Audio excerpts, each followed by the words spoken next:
नमस्कार साथियों, जय हिंद, जय Hello Bharat, guys, Vande how are you? Mataram. Like, share and subscribe the साथियों, video. आज हम बताने वाले हैं कि आजकल एक ट्रेंड सा चल रहा है कि डिजिटल पाउच लोग कहते हैं कि सस्ता पड़ता है और डिजिटल पाउच में सिलेंडर नहीं लगते हैं। आजकल बड़ा ट्रेंड सा चल रहा है।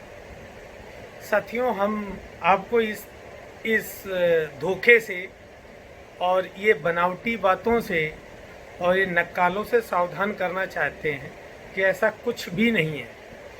जो डिजिटल का नाम लेते हैं कि डिजिटल आपको सस्ता पड़ने वाला है, वो कतई नहीं साथियों पड़ सकता है।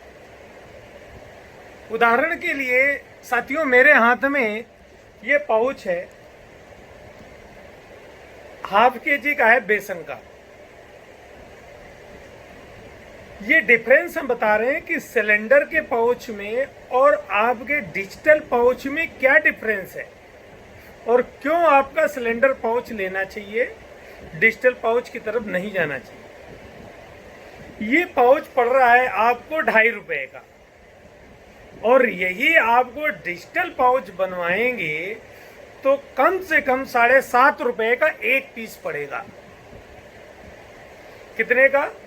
₹7.5 का एक पीस पड़ेगा। और ये यदि आप बनाते हैं, सिलेंडर वाला बनाते हैं, तो ₹2.5 का पाउच ये पड़ जाएगा। ₹2.5 के आसपास, ₹2.5 का या ₹2.5 से कम 10-20 पैसे, ₹2.5 के आसपास मान लो ये पड़ जाएगा।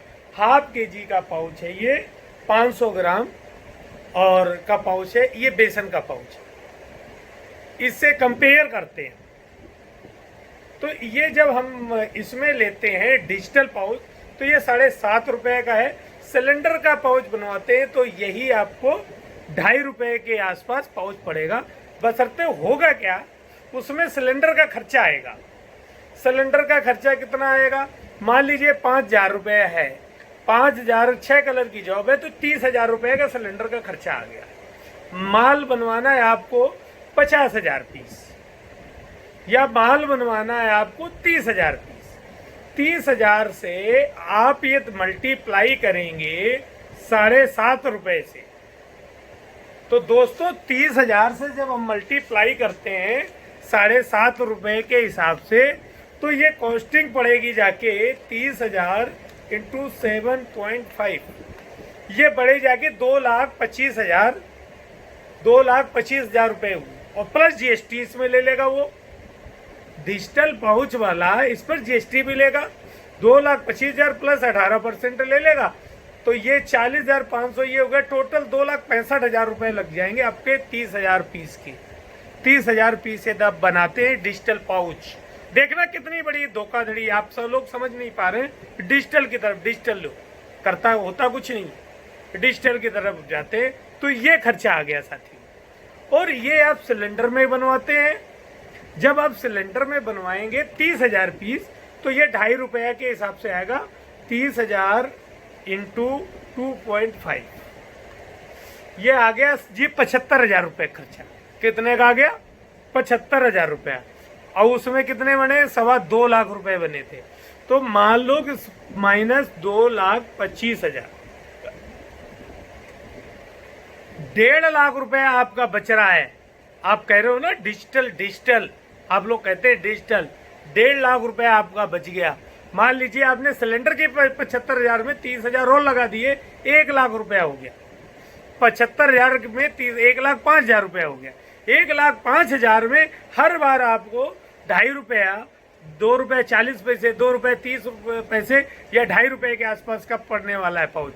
और वहां आपको 7.5 का प्लस हो सकता है, माइनस नहीं हो सकता है।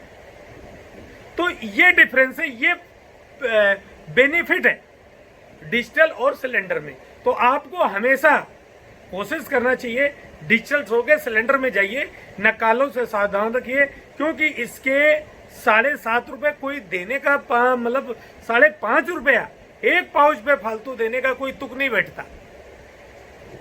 तो साथियों, मेरे हिसाब से तो आपको डिजिटल में ना जाके डिजिटल में ना जाके आपको सिलेंडर में ही आना चाहिए, क्योंकि सिलेंडर में पैसा हर बार आपको लाख रुपए बच रहा है और डिजिटल में हर बार आपको लाख रुपए प्लस जा रहा है। आप ही फैसला कर सकते हैं किस में जाना चाहिए, किस में नहीं जाना चाहिए। ज़्यादा कुछ बताने की जरूरत नहीं साथियों।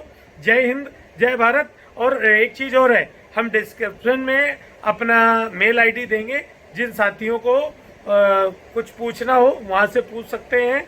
और हमारा ये चैनल लाइक करें, सब्सक्राइब जरूर करें, जिससे कि आगे आने वाली वीडियो आपको पहले आए कि पाउच यदि व्यापार करने जा रहे हैं कुछ भी, तो उसके बारे में पूरी नॉलेज होना जरूरी है, जिससे आपका व्यापार कंटिन्यू आगे स्टेप बाय स्टेप बढ़ सके।